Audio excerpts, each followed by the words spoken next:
Hello friends, officer forum platform पे आपका स्वागत है। मित्रों, 69th बीपीएससी से आप क्या सीख सकते हैं जो आप 70 बीपीएससी में अपना इस्तेमाल कर सकते हैं। इन दोनों पॉइंट्स को बहुत ध्यान से देखिएगा कि 69th बीपीएससी का जो पेपर है इसे आपने सब लोगों ने पढ़ा होगा, स्टडी किया होगा और बहुत सारे स्टूडेंट हैं जो ऑलरेडी जिन्होंने 69th बीपीएससी की मुख्य परीक्षा दी है।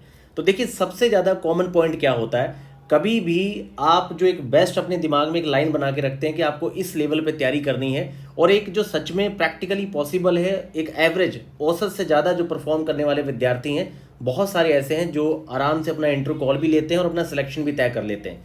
लेकिन कई बार आप इतने बड़े टास्क अपने लिए रख लेते हैं कि ना तो वो कंप्लीट हो पाते हैं और ना ही एक सारे जो आपका सिलेबस है आप उसके गो थ्रू हो पाते हैं। तो यहाँ पर बहुत ही बारीक और छोटे पॉइंट्स पे हम सीधा टू द पॉइंट बात करेंगे। देखिए, आपके सामने यहाँ 69th बीपीएससी का पेपर है। अगर आप इसके क्वेश्चंस को देखेंगे तो कई करंट अफेयर के ऐसे क्वेश्चन थे जिन्हें लिखने में विद्यार्थियों को समस्या आई है। जैसे खास तौर पे सुप्रीम कोर्ट का जो आपका था कि जेंडर क्या जो स्टीरियोटाइप्स है उसको कॉम्बेट करने के लिए कौन से प्रोजेक्ट हैं, जहाँ फिर आपकी आईएलओ की जो वेज रिपोर्ट आई थी उसको कैसे लिखना है। तो यहाँ पर इन सारे छोटे छोटे बारीक पॉइंट्स पे हम बात करेंगे कि किस तरीके से आप स्मार्टली भी थोड़ा सा अच्छे से, अगर आपको उस चीज़ के बारे में बहुत एग्जैक्ट डिटेल नहीं पता तब भी आप एक जर्नल या कॉमन मार्क्स लेके आ सकते हैं। तो इन सारे विषयों पे हम लोग बात करते हैं। आइए मित्रों, थोड़ा इस पेपर को स्टार्ट करते हैं। देखिए, आपके सामने आपको क्वेश्चन दिख रहा होगा, इंडियन काउंसिल एक्ट 1892, भारतीय परिषद अधिनियम 1892 आपके सामने है। ठीक है, ये कॉमन आपका मॉडर्न हिस्ट्री का आपका क्वेश्चन है। संथाल विद्रोह, जो कि आपको पता है या तो ये 38 मार्क्स में या फिर छोटे आपके क्वेश्चन के तौर पे हमेशा आता है। चंपारण सत्याग्रह हमेशा आता है। मौर्य काल की कला और वास्तुकला हमेशा फेवरेट है। आजकल ये पूर्वी भारत में गुफा चित्र जो है बार बार पूछा जा रहा है। अब देखिए, ये जो आपका प्राचीन काल में पूर्वी भारत का गुफा चित्र है, अब यहाँ पे एक अच्छे मार्क्स लाने वाले, एवरेज मार्क्स लाने वाले और मार्क्स ना लाने वाले विद्यार्थी का मैं आपको अंतर बता देता हूँ। देखिए, जिसको अच्छे मार्क्स लाने हैं वो यहाँ पर पूरे जो पूर्वोत्तर भारत के क्षेत्र में आपकी, जैसे लोमस ऋषि आपकी गुफा हो गई, बराबर नागार्जुन की आपकी गुफा हो गई, इसके अलावा दशरथ वगैरह के जो आपके पाए जाते हैं, सतपर्णी आपकी गुफा है। तो यहाँ पर टोटल आप देखेंगे कई सारे केव्स हैं, कई सारे उसके आर्किटेक्चर पाए गए हैं। खास तौर पे आप लोमस ऋषि में देखेंगे तो इस तरह से चंद्राकार टाइप की उसकी जो संरचना है। अब यहाँ पर जो ये आपके 4 से 5 एग्जाम्पल को देने के साथ साथ 1 से 2 छोटे से आपके मान के चलिए 4 बाई 4 सेंटीमीटर के बॉक्स में अगर आप ये लोमस ऋषि वाला चंद्राकार टाइप की आकृति बना देते हैं, इस तरह की सिंपल सी, तो ये इसके साथ जो आप अपने चित्र बनाएंगे, जो आप डेटा देंगे और छोटे से मैप पे इसको लोकेट कर देंगे, तो मान के चलिए कि पूर्वी भारत की गुफा चित्रकला में जो आपके सामने 7 नंबर का क्वेश्चन है, यहाँ पर एग्जामिनर आपको 4.5 से 5 नंबर तक भी दे सकता है। मतलब हर प्रश्न में कोशिश करिए कि आप यहाँ पर प्रयास करिए कि कम से कम भी आपके 3 नंबर 7 में से आए। लेकिन कहीं कहीं पर ऐसी भी आपकी पॉसिबिलिटी रहेगी जहाँ पर आप 4.5 नंबर ले सकते हैं। कैसे? जैसे कि यहाँ पर प्राचीन काल में पूर्वी भारत के गुफा चित्र था, ऐसे ही सेम आपका मौर्य काल की कला और वास्तुकला की बहुत सारे एग्जाम्पल है, जिसको आप पहले तो भारत के संदर्भ में और जहाँ फिर आपके बिहार के संदर्भ में आप इन लोकेशंस को पिन करिए, मैप जरूर बनाइए। उसके साथ साथ अगर आपको कुछ ग्राफ सिंपल से पता है, जैसे कि चैत्य स्तूप बिहार के, कुछ छोटे से आप उन ग्राफ्स को जरूर बनाइए। ठीक है, स्तूप वगैरह को जरूर बनाइए। ये सारी चीज़ें क्या है कि आपको बहुत अच्छे मार्क्स यहाँ पे परीक्षा में दिलवाएगी। तो मैं आपको यही कहना चाहता हूँ कि परीक्षा में बिल्कुल भी अपनी एनर्जी को डाउन करके मत जाया करिए, क्योंकि वहाँ पर भैया एक एक मिनट का आपके मार्क्स पे असर पड़ता है। इसका मैं आपको सबसे बड़ा प्रमाण देता हूँ। उदाहरण के तौर पे एक विद्यार्थी ने अपने प्रश्न में यहाँ पर चूज किया कि भाई संथाल का विद्रोह लिखेगा। अब संथाल के विद्रोह में जरा सा उन्होंने यहाँ पर छोटा सा पैरा लिख के कि किस तरीके से ये स्टार्ट हुआ था, इसके नेतृत्वकर्ता कौन है, इसके ये सब कारण है। ठीक है, एक बंदे ने इस तरीके से दिया। एक बंदे ने क्या किया कि इसका बढ़िया से इंट्रोडक्शन दे के सारा डिटेल वगैरह देने के बाद कि भाई किसने इसको स्टार्ट किया है, उसके बाद सबसे पहले तो इन्होंने यहाँ पर क्या किया कि सबसे पहले यहाँ पर एक मैप बनाया। ठीक है, भारत का मैप बना के वहाँ पे संथाल विद्रोह की जो लोकेशन है, या फिर बिहार का मैप बना के वहाँ पे संथाल विद्रोह की लोकेशन जो है आपकी, इसे बहुत अच्छे से दिखाया। उसके बाद इसमें जो की टर्म्स होते हैं, जैसे इस समय पे जो जो आपके की टर्म्स भी यूज़ होते थे, भाई कौन कौन से ऐसे एक्ट थे जिसके विरोध में आपका ये पूरा विद्रोह हुआ, या फिर उस समय के जो आपके अंग्रेज अफसर अधिकारी थे उनके संदर्भ में अगर कोई प्रमुख घटना है उसको भी दे दिया। कई बार जब किसी एक्सीडेंट से जुड़ी हुई कोई घटना अगर आप अलग से भी देना चाहते हैं तो आप अपने सेम फ्लो में आंसर को लिखते लिखते एक 5 सेंटीमीटर का बॉक्स बना के भी उसकी डिटेल उसमें दे सकते हैं कि भाई आप एक्स्ट्रा उसके संदर्भ में डिटेल देना चाह रहे हैं। ये भी काफ़ी ज़्यादा पॉजिटिव इम्पैक्ट आपका डालता है। पर यहाँ पे अगर आप देखेंगे तो ये 7 नंबर का प्रश्न है, 8 नंबर का प्रश्न है। तो यहाँ पर अगर आप सीधा टू द पॉइंट उसका बढ़िया इंट्रो देके आप एक छोटा सा मैप या डायग्राम जरूर बनाइए। 7 से 8 नंबर वाले में भी आप कम से कम 6 बाई 6 सेंटीमीटर के बॉक्स में एक छोटा सा मैप जरूर बना दीजिए, या फिर एक जो डायग्राम अगर आपको पता हो, क्योंकि जितने भी आर्ट आर्किटेक्चर हैं, आपके जितने भी केव आर्किटेक्चर हैं, सबके संदर्भ में आपको बहुत ही सिंपल स्केच और ग्राफ जरूर मिल जाएंगे। मित्रों, मेरी यहाँ पे यही कोशिश है कि आप प्रेजेंटेशन के लेवल पे सही जगह खड़े हो जाएं, क्योंकि सच में बहुत बड़ा अंतर पड़ता है। आप एक एक नंबर यहाँ पे माइनस माइनस एक एक चलता रहेगा ना, आप समझिए कि आप ये छोटे छोटे प्रश्नों में ही 10 से 12 नंबर पीछे चले गए हैं। अब 38 मार्क्स में क्या होता है कि यही कमी जो आप 38 मार्क्स के क्वेश्चन की प्रेजेंटेशन में जब लेके आते हैं, तो वहां पर ये 38 मार्क्स के क्वेश्चन में क्या होता है, जैसे उदाहरण के तौर पे यहाँ देखिए, critically examine the contribution of moderate phase of the Indian national Congress movement. भारतीय राष्ट्रीय कांग्रेस आंदोलन के उदारवादी चरण के योगदान का आलोचनात्मक परीक्षण करना है। अब यहाँ भी सेम होगा कि आपने पेज भरने के लिए कि भैया 7 पेज लिखने हैं, ठीक है, 6 से 7 पेज। अब आपने इसमें छोटा सा पैरा लिख के आप पहले हेडिंग खोजनी आपने शुरू कर दी, ठीक है, आपने 12 से 13 हेडिंग्स बना दी। अब इसके अंदर एक एक दो दो लाइनें आप मन से लिखते जा रहे हैं, क्योंकि डिटेल आपके पास तो है नहीं, ठीक है। अब ऐसे में क्या होता है, ऐसे में 12 से 14 नंबर मिलते हैं आपको 38 में से।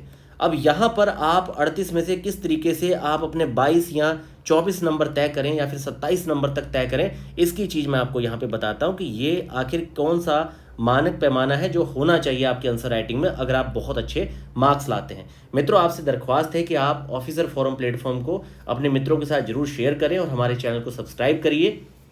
आइए मित्रों, बात करते हैं। Critically examine the contribution of moderate phase of the Indian national Congress movement. पहले तो आप ये समझ जाइए कि जब ये 38 मार्क्स का इतना बड़ा क्वेश्चन है, जहां पे आपके पास 35 मिनट का भी टाइम है इसको लिखने के लिए, तो आप यहां पे प्रयास करिए कि इतने बड़े जब क्वेश्चन आते हैं, अगर आप दे सकते हैं, क्योंकि भाई ये उदारवादी पूरे चरण की बात कर रहा है, ये बहुत बड़ा चरण है आपका। ये उदारवादी आपका जो चरण है, इसे 1885 से उठा के 2-2 फेज में बांट के आप इसको मतलब गांधी फेज तक आगे लेके जाइए आप इसको, ठीक है। 1915 का फेज है, जहाँ गांधी के टाइम पे भी जो जो बड़ी बड़ी घटनाएं हुई महात्मा गांधी के टाइम पे, वहां तक भी आप इसको लेके जा सकते हैं, क्योंकि उदारवादी चरण आपका बहुत बड़ा है। तो आपने 1885 से 1915 तक की इतनी बड़ी घटनाएं हैं कि आप पहले पेज पे तो सबसे पहले एक अच्छी टाइमलाइन दे सकते हैं इसके बारे में। टाइमलाइन ये होती है कि जो मेजर आपके बड़े बड़े इवेंट्स हैं, जो बड़े बड़े आपके मेजर इवेंट्स हैं, आप उनको टाइमलाइन के तौर पे दे सकते हैं। जो बड़ी बड़ी घटनाएं, जब बड़े बड़े आपके जो मतलब कि विधान परिषद के स्तर पे, जहाँ फिर आपकी यहाँ पर जो आपकी संस्थागत विधायिका के स्तर पे जो जो चीज़ें बड़ी बड़ी स्टेप यहाँ पे उठाई गई, किन किन चीज़ों में इन्होंने कंट्रीब्यूशन दिया, चाहे वो किसी रूढ़िवादी या फिर आपकी प्रथाओं को खत्म करने के संदर्भ में जो अच्छे अच्छे कानून आपके पास हुए हैं, आप वो सब दे सकते हैं कि किस तरीके से ये पूरा चरण फेज आगे बढ़ा। पहला आपका टाइमलाइन में चला गया।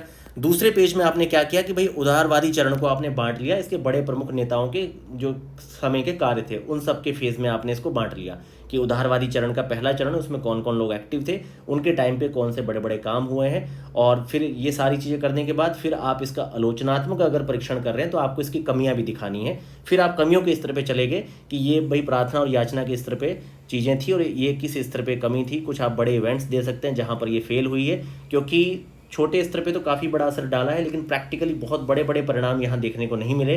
तो आप उसको कंपैरिजन करके दिखा सकते हैं कई क्रांतिकारी घटनाओं के साथ, कुछ इवेंट्स वगैरह, खास तौर पे महात्मा गांधी के फेज़ में जो चीज़ चेंज हुई, ठीक है। आप कई सारी चीज़ें दिखा सकते हैं, क्योंकि बहुत ज़्यादा यहाँ पर जो वकील एडवोकेट बड़े परिवारों के थे, बहुत बड़े जमींदारी थे जो उदारवादी मूवमेंट से आपके जुड़े हुए थे।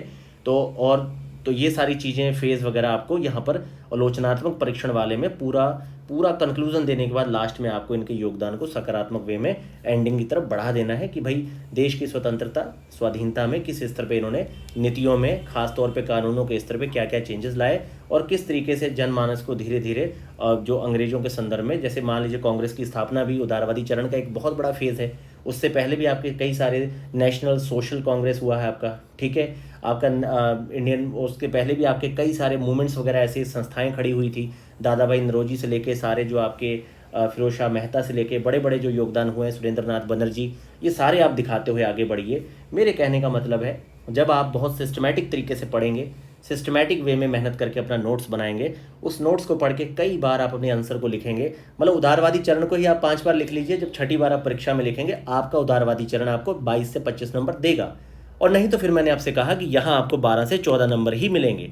यही कारण है कि आखिर कोई विद्यार्थी एक पेपर में आपके मतलब कि लगभग मान के चलिए कि हर प्रत्येक पेपर में 50 से 60 नंबर पीछे चला जाता है दूसरे विद्यार्थी से। कारण यही है, सेम कंटेंट, मैं आपको सही बता रहा हूँ, सेम कंटेंट स्पेक्ट्रम पढ़ने वाला जो विद्यार्थी है, मॉडर्न के 5 प्रश्नों में अगर उसने 5 प्रश्न लिखे हैं छोटे, तो वो छोटे प्रश्न 5 में मान लीजिए 50 नंबर, तो 50 में से 40 उठाने वाले भी हैं, उसी स्पेक्ट्रम को पढ़ के 5 नंबर भी ना उठाने वाले विद्यार्थी भी हैं, जो सिर्फ डेटा पे फोकस करते हैं, लेकिन उसका जो विश्लेषण है, जो इसका एक कंक्लूजन है, और उसको बहुत सारे अलग अलग फेज़ में बांट के उसके ग्रोथ, उसके पैटर्न्स को दिखाने की जो कैपेबिलिटी है, वो विद्यार्थियों में तभी आती है जब बहुत बार बार आप उस चीज़ को पढ़ते हैं और थोड़ा रिकॉल करते हैं, मनन करते हैं, तब फिर आपके अंदर वो क्षमता आती है कि आप उसको बहुत अच्छा कर पाते हैं। इस बात को आप समझ गए होंगे कि भारतीय राष्ट्रीय कांग्रेस आंदोलन के उदारवादी चरण के योगदान को आलोचनात्मक परीक्षण के साथ आखिर कैसे कोई विद्यार्थी 25 और कैसे कोई विद्यार्थी 12 से 15 मार्क्स पा रहा है। 10 नंबर अगर आप एक प्रश्न बड़े प्रश्न में छूट रहे हैं और 1 से 1.5 नंबर का नुकसान आप छोटे प्रश्न में ले रहे हैं, तो बस ये बहुत है आपको बाहर का रास्ता दिखाने के लिए, क्योंकि आपको पता है कि 450 से लेके 500 के बीच के मार्क्स की जंग क्या है बीपीएससी के संदर्भ में।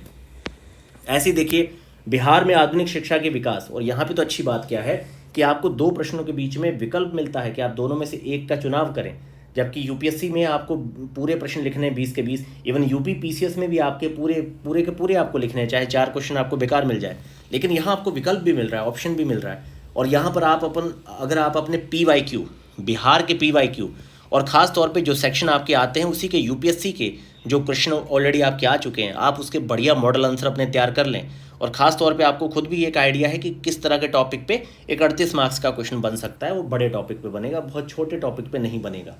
तो इन सब फेज़ को देखते हुए अगर आप तैयारी करते हैं, पूरा अपनी 100% ऊर्जा इसमें देते हैं, तो निश्चित रूप से आपका यहाँ पर सिलेक्शन होना तय है। अब देखिए यहाँ पर explain the concern of the supreme court of India on combating gender stereotype.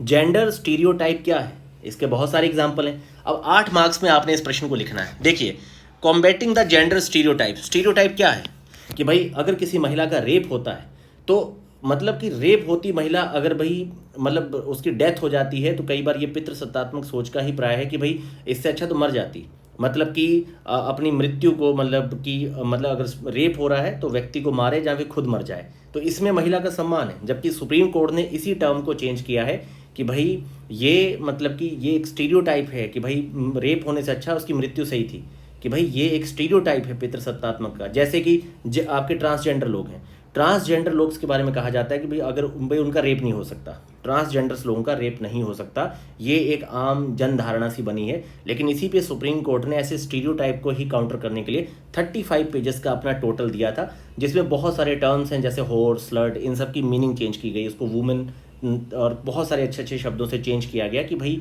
आप इस तरह की जो भाषा इस्तेमाल नहीं कर सकते, क्योंकि अगर किसी महिला का रेप हो रहा है उसमें उसका कोई गलती है नहीं, और अगर रेप होता है तो मृत्यु को क्यों भोगे।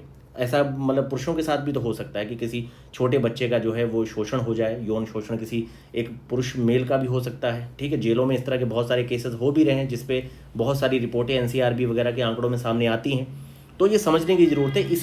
इसी तरह के छोटे छोटे बहुत सारे एग्जाम्पल हैं, जैसे कि मैंने आपको बताया कि भाई ट्रांसजेंडर्स का रेप नहीं हो सकता, लेकिन कोई भी व्यक्ति बिना कंसेंट के किसी के साथ सेक्सुअली नहीं अटैच हो सकता। तो ये इस तरह के जो हैं आपके सुप्रीम कोर्ट के बहुत सारे, सुप्रीम कोर्ट ने स्टीरियोटाइप्स की जो पहले जो टर्म्स थे, जो लैंग्वेज थी, वो चेंज की और बहुत सारी बातों पे अपनी बातें रखी हैं। ये 35 पेजेस का PDF मैं आपको चैनल पे शेयर कर दूंगा, आप उसमें पूरा पढ़ के देखिएगा। ये सारी चीज़ें दे रखी है कि आखिर कौन कौन सी समाज की इस तरह की चीज़ें बनी हुई हैं जो आपके स्टीरियोटाइप्स हैं, और उसको कॉम्बैट करने के लिए सुप्रीम कोर्ट क्या कर रहा है। तो ये सब जागरूकता वाली बात है कि आप कितना ज़्यादा मतलब इस तरह के की टर्म्स को एक्सप्लेन कर सकते हैं, कितने अच्छे उससे जुड़ा हो, अगर सुप्रीम कोर्ट का कोई ऑर्डर है, आदेश है, या फिर उससे जुड़े हुए कुछ इवेंट्स वगैरह हैं। जैसे मान लीजिए 377 आपका पहले जो था भारत में क्राइम था, धीरे धीरे अब इसकी परमिशन हो रही है। आप देखेंगे एशिया में नेपाल, थाईलैंड, ताइवान वगैरह में गे मैरिज या लेस्बियंस मैरिज को परमिशन दे दी गई है, ठीक है। और ऐसे ही भारत में भी जो आपका 377 जो है उसके संदर्भ में इसको मतलब कि आपका जो कंसेंट है उसे माना गया है, लेकिन अभी शादी या विवाह या फिर इस तरह की चीज़ों की परमिशन नहीं है भारत में। एक टाइम पे आपकी सती प्रथा थी, लेकिन आज सती प्रथा जो है वो एक क्राइम है। तो धीरे धीरे समाज या जन की जो है लोकमत के साथ साथ धीरे धीरे जो न्यायपालिका है देश को आगे बढ़ा रही है न्याय के स्तर पर। तो भारत शासन व्यवस्था में भारतीय नागरिक सुरक्षा संहिता, देखिए इस बार करंट के काफ़ी सारे क्वेश्चन आए हैं और इनको लिखते वक्त मतलब स्टूडेंट्स को दिक्कत आई होगी अगर आपने अपने ऊपर की जो आपके एक मतलब आपके हार्ट के ऊपर के 1 फीट का जो माला है, जो दिमाग है आपका, अगर आपने इसे एडिटोरियल्स पढ़ पढ़ के या बहुत सारे डिफरेंट टाइप के आर्टिकल्स वगैरह पढ़ के नहीं खोला तो इस तरह के प्रश्नों को डील करना बहुत मुश्किल है। यही प्रश्न यूपीएससी में जो अच्छी तैयारी कर रहे हैं विद्यार्थी, उनके लिए आसान रहा होगा, क्योंकि करंट में उन्होंने भारतीय नागरिक सुरक्षा संहिता भी पढ़ा होगा, करंट में ही उन्होंने अपनी describe the parameter of the impact of global wage report. अब ग्लोबल वेज रिपोर्ट, मान लीजिए एग्जाम्पल के तौर पे ग्लोबल वेज रिपोर्ट यहाँ पे आई है, आपने इसको नहीं पढ़ा, अब कैसे लिख सकते हैं? पहले तो ये जान लीजिए कि ग्लोबल वेज रिपोर्ट है, तो ये अगर आपको देखिए संस्था का नहीं पता तो संस्था के चक्कर में आप गलत संस्था का नाम मत दीजिए, अगर आपने नहीं पढ़ा इसको। वैसे ये आईएलओ की रिपोर्ट होती है, आईएलओ के पब्लिकेशन से आपका ग्लोबल वेज रिपोर्ट आती है, ठीक है। अब 2022-23 की अगर वेज रिपोर्ट आई है तो वेज रिपोर्ट के संदर्भ में अगर आपको बेसिक चीज़ें नहीं पता तो आप बहुत जनरल चीज़ें लिख सकते हैं, जैसे कि भाई पावर्टी है तो पावर्टी के संदर्भ में आप इससे जोड़ के लिख सकते हैं, ठीक है। आप विकासशील देश जो हैं आपके डेवलप्ड और जो आपके जो डेवलपिंग कंट्री है उनका कंपैरिजन करके आप लिख सकते हैं कि भाई यहाँ पर मजदूरी दर आपकी भारत के संदर्भ में कम है, वहीं आपके वेस्टर्न देशों में काफ़ी सही है। इसको आप जो बड़े इवेंट्स हैं वेज को आप जोड़ सकते हैं इन्फ्लेशन वाली चीज़ों से, क्योंकि भाई जो गरीब तबका है उस पर सबसे ज़्यादा महंगाई का प्रभाव पड़ता है, ठीक है, उस पर सबसे ज़्यादा प्रभाव पड़ेगा। तो कहीं ना कहीं अगर आपका वेज जो है इंटरनेशनल नेशनल लेवल पे अगर वेज आपकी रेट जो है वो कम होती है तो कहीं ना कहीं प्रेशर आएगा, तो एक तरह से ये कह सकते हैं कि ये गरीबी पावर्टी को और भी ज़्यादा बढ़ाएगा, ठीक है। अब दूसरा आप इम्पैक्ट इस बार जैसे मान लीजिए आपके ग्लोबल बहुत सारे इवेंट्स हैं, उस समय के जो आपके वॉर हैं, बड़े बड़े ग्लोबल इवेंट्स हो रहे हैं, ट्रेड इवेंट्स हो रहे हैं, ट्रेड डिस्प्यूट्स हो रहे हैं, उनको आप इंटरलिंक करके दिखा सकते हैं कि किस तरीके से वेज का क्या प्रभाव है। मैं मतलब आपको एक तरीका दे रहा हूँ कि अगर आपको नहीं पता कैसे ये वेज जो है, ये बस एक वेज वाले मजदूरी वाले शब्द को पकड़ के आप कैसे कितने सारे डायमेंशन और कितने सारे पॉइंट्स आप खोल सकते हैं। ये पॉइंट्स क्या करेंगे, ये पॉइंट्स आपको 7 में से 3 नंबर या 2.5 नंबर दे देंगे, ये आपको 1 नंबर या 0 नंबर नहीं देंगे, या फिर आपको क्वेश्चन छोड़ के आगे बढ़ने के लिए नहीं कहेंगे। इसीलिए आप अपनी बुद्धि को खोल के रखिए। अगर आप खोल के रखेंगे, और खुलने का एक ही कारण है कि बहुत ही डिफरेंट टाइप के आर्टिकल्स पढ़िए, जितना डिफरेंट आर्टिकल पढ़ेंगे आपकी खुद की एक थिंकिंग बिल्डअप होगी कि आप खुद डिसीजन मेकिंग या फिर आप खुद मतलब अच्छी नीतियाँ बनाने के लेवल पे चले जाएंगे, ठीक है, क्योंकि एक टाइम पे आपको बनना भी है भाई, नीति के क्रियान्वयन के स्तर पे आपको जाना भी है। तो इस तरीके से आप प्रश्नों को टैकल कर सकते हैं। यहाँ पर प्रत्येक प्रश्न को मैं नहीं एक्सप्लेन कर रहा हूँ, मेरा ये आपसे कहना था कि किस तरीके से आपने प्रश्नों को स्मार्टली डील करना है। और ये स्मार्टली डील के साथ साथ अब मैं आपको एक चीज़ बताता हूँ कि आखिर सोर्स क्या है जो आप पढ़ सकते हैं सबसे कम टाइम में बहुत अच्छे से, ऐसे कौन से सोर्स है जो आपको पढ़ने चाहिए। अगर देखिए मैं बेसिक की बात करूंगा तो मैं अभी आपसे कहूंगा कि सबसे पहले आप एक काम करिए, आप यहाँ पर जो आपका बिहार है, जो बिहार पीसीएस का आपके पिछले जो पेपर हैं आप 10 ईयर्स में चल जाइए। 10 ईयर्स का मतलब है कि 10 परीक्षाएं जो कंडक्ट हो चुकी हैं, क्योंकि बिहार के संदर्भ में यहाँ नंबरिंग चलती है आपकी 68, 69, 70, तो इसके संदर्भ में आप 10 परीक्षाएं पीछे चले जाइए, ठीक है। तो आप यहाँ पर जो आपकी 56-59वीं परीक्षा हुई थी वहाँ से लेके ये जो आपकी 69th बीपीएससी परीक्षा है, यहाँ तक की परीक्षाओं को आप फिल्टर कर लीजिए, ठीक है। अब इन परीक्षाओं में जो आपके पूछे गए हैं, आपने देखा होगा ये संथाल विद्रोह, चंपारण, मौर्य कला, ये सब पूछे गए प्रश्न है, बार बार रिपीट हो रहे हैं। इवन 67, 68 क्वेश्चन में ही जो पूछे गए पीसीएस के क्वेश्चन है वो सारे आपके यहाँ पर आपसे पूछे गए हैं। चंपारण सत्याग्रह बार बार आता है, ठीक है। अब आपको बिहार की शिक्षा के संदर्भ में लिखने में अगर समस्या आ रही है, आप चंपारण के नील आंदोलन के बारे में लिखिए। अगर आपको उदारवादी चरण के बारे में समस्या आ रही है तो आप बिहार में आधुनिक शिक्षा के बारे में लिखिए।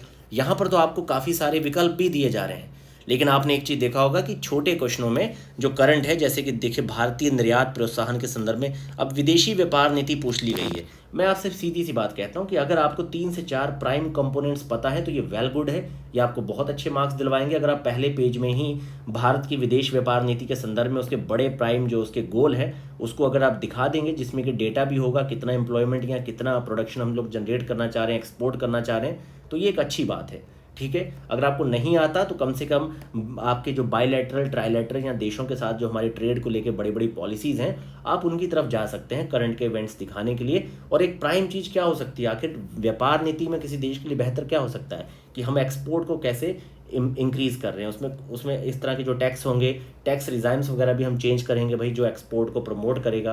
प्रोडक्शंस को हम बढ़ाएंगे, जैसे कि पीएलआई जो है आपके प्रोडक्शन को ही बिल्डअप करने के लिए बहुत तगड़ा एक इनिशिएटिव है पीएलआई, ठीक है। और इस तरीके से आप चीज़ों को जोड़ के बहुत अच्छा दे सकते हैं। ऐसे ही आपका क्वेश्चन ये था कि भाई विधायी संस्थाओं के निर्णय निर्माण में आपके कृत्रिम बौद्धिक क्षमता की भूमिका क्या है। अब ये आपको ना तो इस तरह से कहीं पर क्वेश्चन बना हुआ मिलेगा, ना कोई टेस्ट सीरीज में डालेगा। देखिए कृत्रिम बौद्धिक मताक में ये तो दे देंगे कि भाई आर्टिफिशियल इंटेलिजेंस का महत्व क्या है, लेकिन विधायी संस्थाओं के निर्णय निर्माण में इसका क्या महत्व है, तो ये आपको सोचना पड़ेगा। जब आप बहुत सारे आर्टिकल पढ़ेंगे तभी आपके अंदर ये बुद्धि आएगी कि आप ये सोचेंगे कि भाई कभी भी विधायी संस्था के द्वारा आर्टिफिशियल इंटेलिजेंस का सबसे बड़ा महत्व ये क्या हो सकता है, वो है आपका डिसीजन मेकिंग। और डिसीजन मेकिंग के लिए क्या है कि बहुत सारे ऐसे इवेंट्स होंगे, सोशल स्कीम होंगी, सोशल प्रोजेक्ट होंगे, आपके डेवलपमेंट प्रोजेक्ट होंगे, जिसका जो डेटा एनालिटिक्स में ये बहुत तगड़ी मदद कर सकता है। इसी में आप बहुत सारी वैरायटियां दिखा सकते हैं। सिंचाई प्रोडक्शन में आप एग्रीकल्चर प्रोडक्शन को इन्हेंस करने के लिए इसके इस्तेमाल को आप दिखा सकते हैं कि भाई क्योंकि विधायी संस्थाओं के द्वारा मतलब जैसे मान लीजिए एग्रीकल्चर डेवलपमेंट की बात है, रूरल डेवलपमेंट की बात है, या फिर आपका डेटा एनालिटिक्स के द्वारा सही निर्णय तक पहुंचने के लिए है, या फिर आपके प्रशासन गवर्नेंस को बिल्डअप करने के लिए निर्णय लिए जाते हैं, या फिर विधायी कार्रवाइयों को अच्छा करने के लिए। ठीक है, तो बहुत सारे ऐसे प्रोजेक्ट हैं जो आप जोड़ के यहाँ पे दिखा सकते हैं। त्वरित न्याय से लेके प्रत्येक व्यक्ति या नीचे ग्रास रूट तक के ग्रामीण परिवेश के व्यक्ति को इससे जोड़ के आप दिखा सकते हैं। ये कैसे दिखाएंगे, जब आप बार बार आर्टिकल पढ़ेंगे। मैं समझ पा रहा हूँ कि आप चीज़ों का जो मूल है, बेसिक है, उसे समझ पा रहे होंगे, इसीलिए मैं यहाँ पर कुछ चीज़ें आपसे एक्सप्लेन करना चाह रहा था जिसका समाधान रटने में, रटंत विद्या में नहीं है, पढ़ने में है, समझने में है। क्योंकि सही में धीरे धीरे बिहार का जो बीपीएससी का पेपर है ये ज्ञान की अभिव्यक्ति की तरफ जा रहा है। आपने ज्ञान अर्जित किया, सीधा रटा, कट पेस्ट कर दिया, मामला खत्म। ये चाह रहा है कि भाई जो ज्ञान है उसकी अभिव्यक्ति, जो प्रवाह है वो आपका अच्छा हो, और ये तभी होगा जब आप लगातार आर्टिकल्स को पढ़ेंगे। मित्रों, इसमें मैं आपसे इसलिए कहना चाह रहा हूँ कि आप सबसे पहले जो मैंने यहाँ पे आपसे कहा कि आप बिहार पीसीएस के लास्ट 10 ईयर्स आप इसको 56-59वीं परीक्षा से पकड़ लीजिए, और 69th बीपीएससी के मेंस के जो पेपर के सारे टॉपिक हैं लगभग ये 60 के आसपास होंगे। इसका सबसे पहले आप सर्च कर करके बहुत अच्छा मॉडल आंसर आप लोग तैयार करिए। ठीक है, इसके साथ साथ फिर आपकी जैसे मान लीजिए मॉडर्न हिस्ट्री है, आपका इकोनॉमी सेक्शन है, आपका डिसास्टर मैनेजमेंट है, इसके अलावा आपका इन्वायरमेंट के कुछ क्वेश्चन आ जाते हैं, ज्योग्राफी से जुड़े हुए, एग्रीकल्चर वगैरह, बाढ़ वगैरह, ये सब। ठीक है, इसके अलावा जो आपका यहाँ पे पॉलिटी है, गवर्नेंस है, ई गवर्नेंस वगैरह, ये सारे टॉपिक हैं आपके। जो आपके 6 से 7 टॉपिक कॉमन है, इन्हीं टॉपिक्स को आप टारगेट करके इसके पीवाईक्यू आप यूपीएससी के भी तैयार कर लीजिए। इंग्लिश मीडियम में तो आपको मैंने बताया था कि भाई जो आपका शून्य आईएएस है, शून्य आईएएस का जो है वो इंग्लिश में बहुत अच्छा है, जो यूपीएससी सोल्ड है। बाकी अब ये हिंदी में आना भी शुरू हो गया है, बाकी ओनली आईएएस भी हिंदी में दे रहा है, काफ़ी अच्छा यूपीएससी सोल्ड, तो आप वो ले सकते हैं। बिहार में मुझे कोई भी मतलब जो सोल्ड है अच्छा नहीं लगा, इसीलिए आपके शून्य आईएएस की तर्ज पे ही अब बिहार का मैंने बात की अपनी टीम के साथ, तो हम लोग एक किताब बिल्डअप करेंगे जिसमें जो आपके लास्ट 10 ईयर्स जहाँ तक भी 10 परीक्षाएं आपकी पहुंचेंगी, उन 10 ईयर्स के जो है मॉडल आंसर्स को बेस्ट वे में डेटा के साथ करंट डेट पे आपके जून 2024 तक अपडेट करके उसको उसमें दिया जाएगा। उस पर काम चल रहा है। बाकी आप लोग लगातार पढ़ते रहिए, सबसे पहला काम आपको यही करना है। दूसरा मैं कोई मटेरियल अभी आपको सजेस्ट नहीं करूंगा, ये पढ़ लो, वो पढ़ लो, एनसीईआरटी पढ़ लो, स्पेक्ट्रम पढ़ लो, यार इतना नहीं पढ़ना है। बहुत बेसिक चीज़ें हैं। आप देख रहे होंगे कि प्राचीन भारत के 2-3 क्वेश्चन आते हैं, सारे रिपीट आ रहे हैं। आप मैक्सिमम 10 की रेंज बना लीजिए, उन 10 के मॉडल आंसर तैयार कर लीजिए, आप बहुत अच्छा परफॉर्म करेंगे। मॉडर्न के यहाँ 10 से 12 टॉपिक आते हैं, आप 30 से 40 टॉपिक तैयार कर लीजिए। ये सारे टॉपिक आपको बिहार या यूपीएससी के पीवाईक्यू में मिल जाएंगे। पहले इतना तैयार करिए, क्योंकि कई बार हम लोग क्या करते हैं कि 100 में से 99 लाने की कोशिश करते हैं, जबकि आपको भी पता है कि 50 से 55 जो है 100 में से जो परफॉर्मेंस है ये अपने आप में बहुत अच्छी होती है। आज की डेट में आप देखे होंगे पीसीएस में भी प्रीलिम्स में आप 90 क्वेश्चन कर रहे हैं 150 में से, तो ये अच्छा है। लेकिन हमारी स्ट्रैटेजी हमेशा 135/150 वाली रहती है, जो कि सिर्फ एक प्रेशर बनाती है हम पे और कुछ नहीं। तो मित्रों, ऑफिसर फोरम प्लेटफॉर्म को जरूर सब्सक्राइब करिए। किसी तरह की मुझसे गलती होती है, मैं चाहूँगा कि आप लोग मुझे क्षमा करें। बाकी मेरी कोशिश होती है कि आपको सही दिशा में सही चीज़ें मैं बता पाऊँ। बाकी कमेंट्स करके ज़रूर बताइएगा कि आपको इस वीडियो से किसी तरह की मदद मिली हो।